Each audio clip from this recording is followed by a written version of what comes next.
This is BBC One. Now we go live to Buckingham Palace for a tribute from Her Majesty the Queen.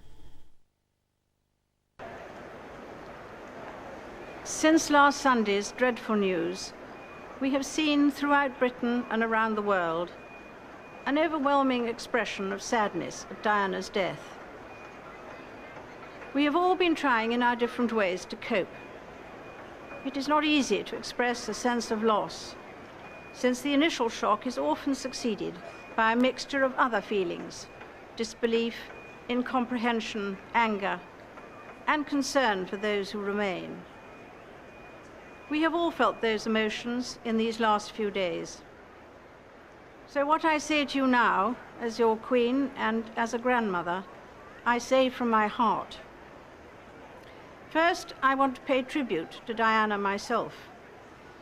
She was an exceptional and gifted human being. In good times and bad, she never lost her capacity to smile and laugh, nor to inspire others with her warmth and kindness. I admired and respected her for her energy and commitment to others, and especially for her devotion to her two boys. This week at Balmoral, we have all been trying to help William and Harry come to terms with the devastating loss that they and the rest of us have suffered. No one who knew Diana will ever forget her. Millions of others who never met her, but felt they knew her, will remember her. I, for one, believe there are lessons to be drawn from her life and from the extraordinary and moving reaction to her death.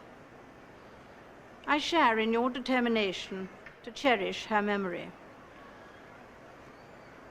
This is also an opportunity for me, on behalf of my family, and especially Prince Charles and William and Harry, to thank all of you who have brought flowers, sent messages, and paid your respects in so many ways to a remarkable person.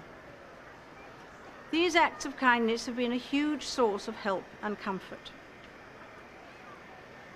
Our thoughts are also with Diana's family and the families of those who died with her. I know that they too have drawn strength from what has happened since last weekend, as they seek to heal their sorrow and then to face the future without a loved one. I hope that tomorrow we can all, wherever we are, join in expressing our grief at Diana's loss and gratitude for her all too short life. It is a chance to show to the whole world the British nation united in grief and respect. May those who died rest in peace, and may we, each and every one of us, thank God for someone who made many, many people happy.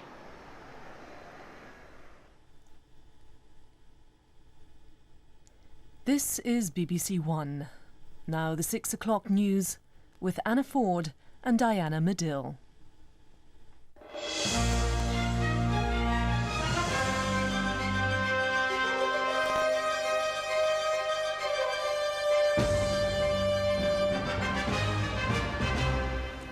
The Queen has just paid tribute to Diana, Princess of Wales.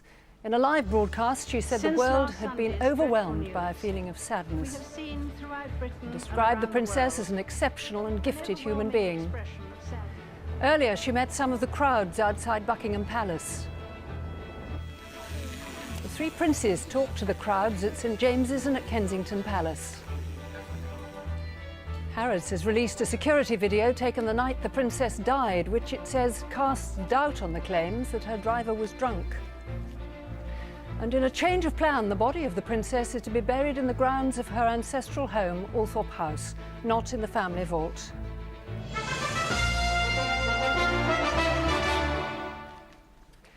The Queen has just paid tribute to Diana, Princess of Wales, in a live broadcast to the nation. She said the princess was an exceptional and gifted woman who inspired others. Earlier, the Queen and other members of the royal family had returned to London and met the crowds of mourners outside the royal palaces. The Prince of Wales, Prince William and Prince Harry received flowers and talked to the crowds outside Kensington Palace. The Queen and the Duke of Edinburgh greeted some of the thousands gathered at Buckingham Palace before going on to the Chapel Royal at St James's Palace, where the Princess's body is lying at rest. Prince Charles and his two sons are due to pay their respects later this evening. John Simpson reports on the day's events. At 2:20 this afternoon, the one basic thing people in the crowds here had been calling for all week took place. The Queen came back to Buckingham Palace. There was a momentary hitch when the royal standard seemed to be stuck at half-mast, but it hadn't been intentional. Soon it was hoisted firmly to the top of the pole. As the Queen and the Duke of Edinburgh came out to meet the crowds soon afterwards, it must have been one of the most difficult moments of her entire reign. But as they examined the enormous heaps of flowers, there wasn't the slightest opposition or criticism, merely sympathy and support. The people they spoke to in the crowd afterwards said the Queen sometimes had tears in her eyes. One small girl offered her some flowers, and the Queen asked if they were really for her. When the girl's grandmother said they thought she needed some, her eyes filled with tears. Time and again, when people wanted to add their bouquets to the pile, the Duke of Edinburgh took them over for them. This was very much the response which the people waiting outside had been hoping for. A little less formality, a clear sign of feeling. Shortly before, the Prince of Wales and his two sons arrived to meet the crowds at Kensington Palace, their home until the breakup of the Prince's marriage in 1992.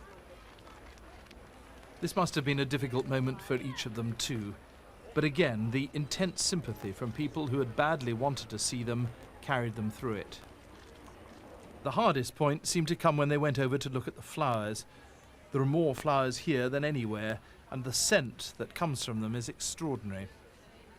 Standing outside the house where the two boys spent their childhood was plainly an emotional moment for all of them.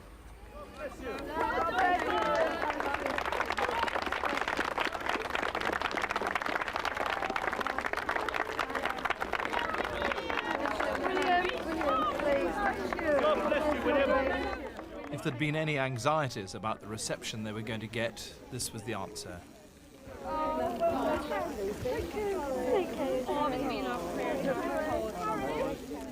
And I shook his hand and then I got all tearful. I couldn't say anything. Yeah, I shook his hand and I said, you know, they'll always be in our thoughts and in our prayers, and that comes from the bottom of our heart. And William came next to him and I told him that we were so sorry for him and that his mother will live on in him. And he said, thank you. The Queen and the Duke of Edinburgh went down to St James's Palace to see the crowd of people who've waited long hours to sign the books of condolence. It was here that the first sense of discontent and criticism came earlier in the week. It was here, too, that the complaints had their first effect. Instead of 3 or 5 books of condolence, there are now 43.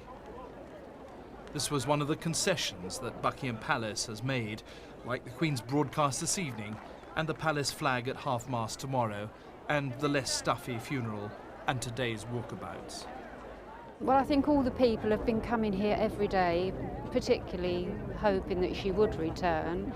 And I think now, judging by the people who were around me and their comments, we're, pleased she's back and we feel better now. I'm very glad that she's come here. I feel very sad for her, and I think none of us can really know how she's feeling at the moment, and I think we need to give her a lot of respect, and I'm very happy that she's come. It's fantastic to see her back at home. Believe me, all the nation's forgiven her now. That's the past. She's come home now, and she's with the nation, and we can understand she was to comfort the grandchildren, and she's with us all again. I'm extremely pleased she's back in London now. In the next hour or so, the Prince of Wales will go with Prince William and Prince Harry to the Chapel Royal, where the Princess's coffin is lying in front of the altar. Tomorrow will be a very testing day, but the question of public support may well now have been settled. John Simpson, BBC News. A few moments ago, the Queen broadcast to the nation from Buckingham Palace. She paid tribute to Diana, Princess of Wales, as an exceptional and gifted human being. So what I say to you now, as your Queen and as a grandmother, I say from my heart. First, I want to pay tribute to Diana myself. She was an exceptional and gifted human being. In good times and bad, she never lost her capacity to smile and laugh, nor to inspire others with her warmth and kindness. I admired and respected her for her energy and commitment to others, and especially for her devotion to her 2 boys. This week at Balmoral, we have all been trying to help William and Harry come to terms with the devastating loss that they and the rest of us have suffered. No one who knew Diana will ever forget her. Millions of others who never met her, but felt they knew her, will remember her. I, for one, believe there are lessons to be drawn from her life and from the extraordinary and moving reaction to her death. I'm joined now from Buckingham Palace by our correspondent Clarence Mitchell. Clarence, I believe that some people in the crowd have heard what the Queen said on radios. What's their reaction to it?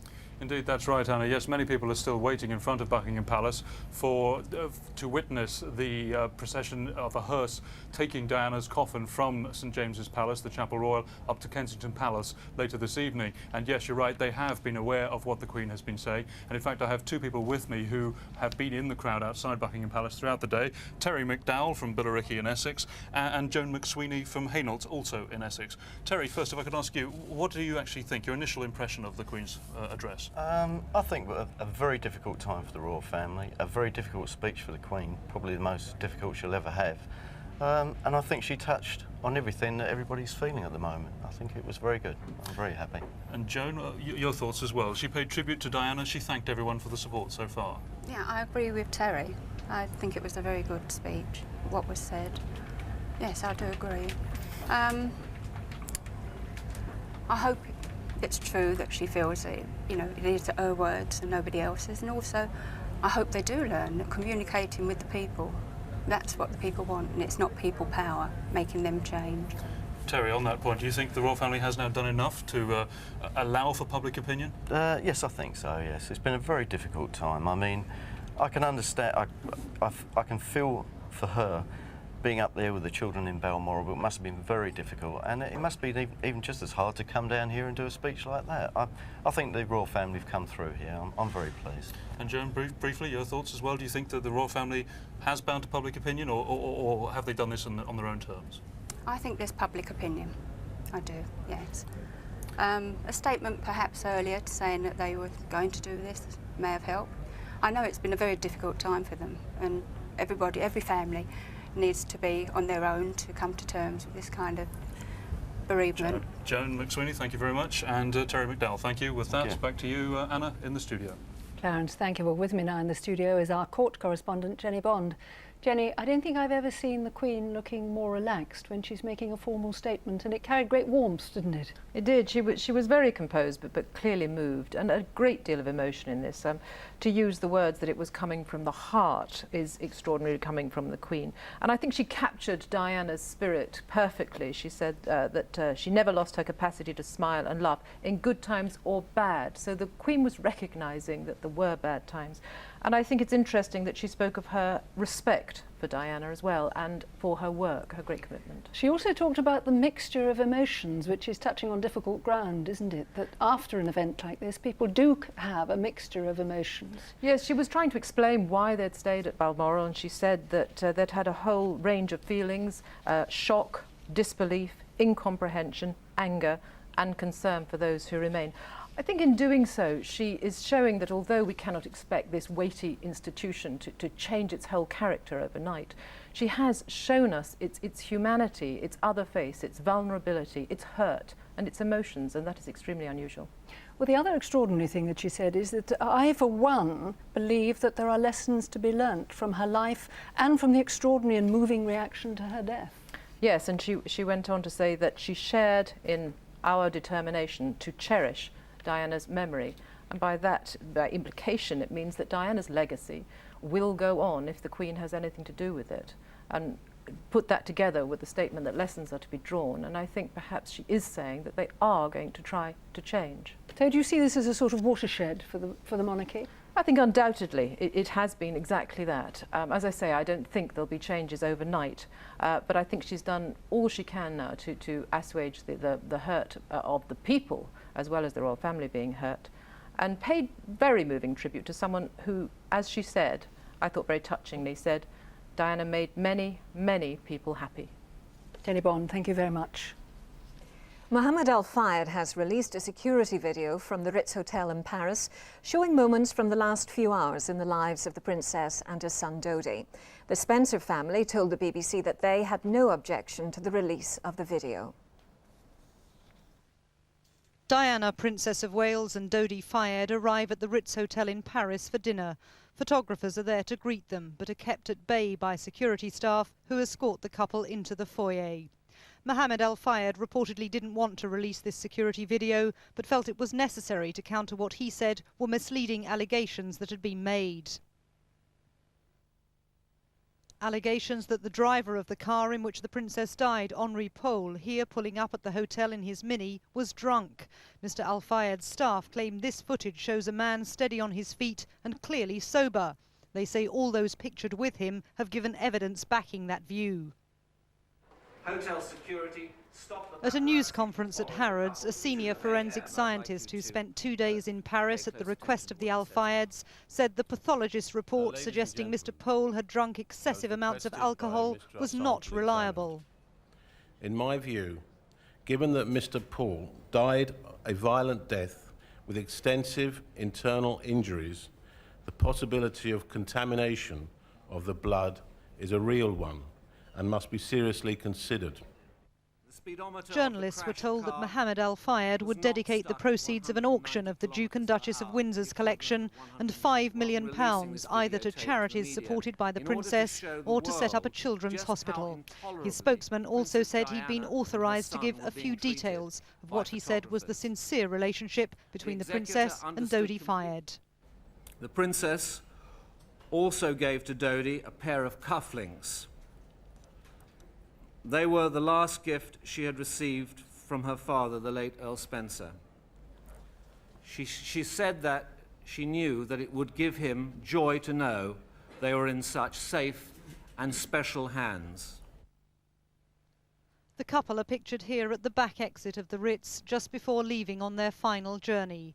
The Al Fayeds say there's no sign of photographers as the car pulls away slowly, but a large crowd is waiting at the front. These startling images of the last few hours in the life of the princess and of others who are accused of playing a part in her death cannot answer why the accident happened, but they shed some light on what happened immediately before the crash and on the incredible pressures the princess faced from the paparazzi. This afternoon, Dodi's father, Mohammed Al Fayed, made his first public appearance since the tragedy, greeting the crowds gathered outside his store to thank them for their support. Jane Peel, BBC News, Harrods. Preparations are continuing for tomorrow's funeral at Westminster Abbey. Millions of people are expected to converge on the capital, with hundreds already preparing to spend tonight outside the Abbey, some for the second night in a row. They have saved their places outside Westminster Abbey and they won't give them up for the world. For many mourners, a distant glimpse of the funeral simply won't be good enough. This evening they're bedding down for another night, sleeping rough so they can be as close as possible to the heart of the nation's grief. I just feel it is my duty to be here to say goodbye to Diane, my princess. I don't think I would have done this for any other member of the royal family. I really don't. I brought my 12-year-old daughter up because in many years to come she'll have children of her own and grandchildren, and she'll be able to tell them what it was really, really like here, how it felt to be here. There is so much to prepare for tomorrow and so little time in which to do it. Giant video screens are being hastily erected in Hyde Park. They'll relay coverage of the funeral to some of the millions expected in the capital. Inevitably, security is one of the principal concerns for the authorities. So too, of course, is crowd control. The police are ready for an extraordinary number of mourners and they're confident they can cope. This is a unique event, as has been said before, and estimates range from anything from 1 million to 6 million people. Whatever numbers we get here, we're confident that we can deal with them. This will be the biggest funeral in London since that of Winston Churchill more than 30 years ago. Some 27,000 Metropolitan Police officers will be on duty tomorrow. Most of the force have had their leave cancelled. Their aim, they say, is to ensure that those who come to mourn can do so not only in dignity, but also in safety. Hundreds of portable toilets have been put in place, but mourners are being urged to think twice before bringing babies and young children to what may be an arduous day in a crowded capital. The message is be prepared. Bring plenty of food, bring cold drinks, bring hot drinks, bring warm clothing, very important, and bring waterproof clothing, very important as well. And let's not forget, although we have installed a lot of additional temporary public toilets, there will be very long queues. Tonight, mourners are setting off from all corners of the kingdom to converge on the capital. Each journey a personal tribute to the princess, each traveller determined to bid her their own farewell. Some trains are being doubled or tripled in length, and many extra rail, bus and coach services have been laid on. Police are appealing to people to come by public transport. Many of London's roads will be sealed off tomorrow, and those that aren't will be clogged up. This evening, shops and businesses across the country have closed and won't reopen in the morning as a mark of respect for the Princess of Wales. Meanwhile, some of the 1 million floral tributes laid in London have had to be moved to make way for the funeral cortege tomorrow. Buckingham Palace say they're carefully considering what to do with the sea of bouquets, but certainly all the messages that accompany them will be collected for the royal family to read, messages that together help express a nation's sense of loss. Ben Brown, BBC News. The princess will now be buried on an island at the centre of an ornamental lake within the grounds of her ancestral house at Althorp in Northamptonshire. It was a favourite place of hers as a child. She was to have been laid to rest at the village church at Great Brington, where generations of her family are buried. Her brother, Earl Spencer, explained that the arrangements had been changed so that the grave could be properly looked after by her family and visited in privacy by her sons. Deep in the Northamptonshire countryside, the Spencer family home is peaceful and quiet. Princess Diana's last resting place will be an island in the lake, set a little apart from the house and away from the village and the public who have so idolised her in recent days. The coffin will be carried onto this tiny island and buried alone. According to her family, they want her here where they can tend her grave and where her sons can visit her in peace and privacy. The ground has been specially consecrated to make it a Christian burial site, a short service carried out this week by the Bishop of Peterborough. I think it is very unusual. I would say it is almost unique in my experience, certainly, but clearly in this very extraordinary case, it is exactly the right thing to do. Generations of the Spencer family lie in the local church, and at first it was planned to bury the princess here too. But it's a quiet village, and the family was worried about both public safety and security. Already thousands have flocked to the gates of Althorp House simply to pay tribute. Many local people welcomed the decision. I think for her family, the boys especially, that it's very important that they can go and visit her whenever they feel the need. At least she'll be safe on Althorp grounds and she'll be able to rest in peace. I'm not sure how Diana herself would feel, because she was very, very, very fond of her father, wasn't she? She might have preferred to be laid to rest with him. But in the circumstances, maybe it is the right decision. So great is the public interest, the Spencer family are considering when and how to make the grave accessible, and they're also discussing a permanent memorial outside the grounds. Tomorrow, the funeral procession will sweep in through these gates, bringing Princess Diana's body home. This peaceful community will never be quite the same. Jackie Rowley, BBC News, Althorp House. Diana's mother and sisters have attended a requiem mass at Westminster Cathedral, led by the head of the Catholic Church in England, Cardinal Basil Hume. Prayers for the princess have been held by people of many different faiths across the country. Our religious affairs correspondent Alex Kirby reports. The full solemnity at Westminster Cathedral this evening of a sung requiem mass, the Catholic community's own farewell to the princess with its own most sacred liturgy. Diana's mother, Frances Shand Kidd, and her two sisters were in the congregation.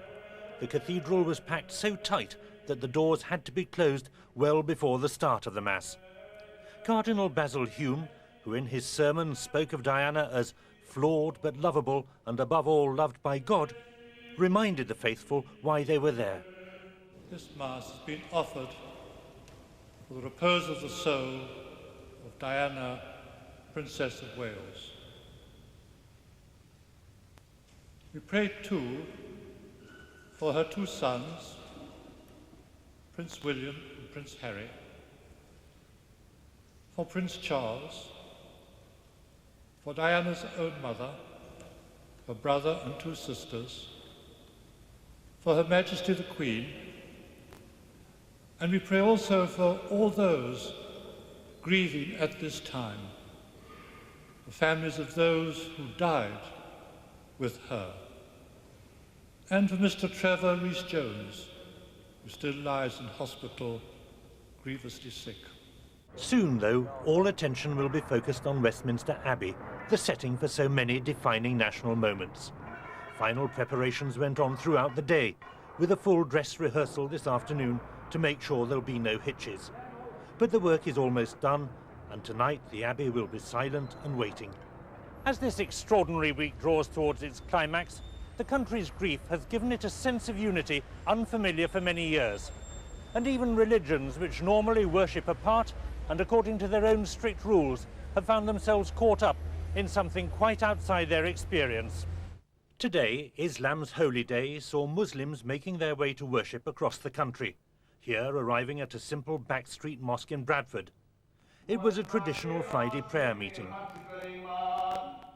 But it wasn't long before the Imam mentioned the name on so many people's minds today.